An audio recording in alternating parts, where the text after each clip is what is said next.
Ορίστε. Κοπέλα, να σου πω, αν τώρα έγραφε το email, ναι.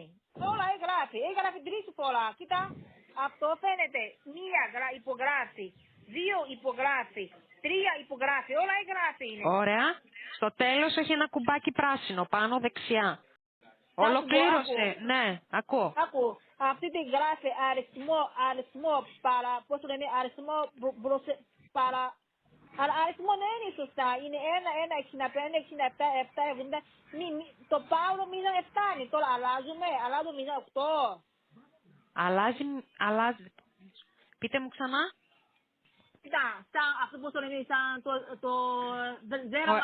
το ΔΕΗ, το κωδικό. Τώρα μόνο πρόβλημα είναι άντρα, ακόμα δεν το πατάει λευκιά το ένα κουπί, το πράσινο χρώμα, σωστά. Έτσι λέει. Ναι, το πράσινο. Εντάξει, τώρα πάρω τηλέφωνο να ρωτήσω, τώρα. Για πατήστε το λίγο. Τώρα, κλείσει, εγώ πάρω τηλέφωνο το άντρα, εντάξει. Άντε, γεια. Ωραία, γεια σας.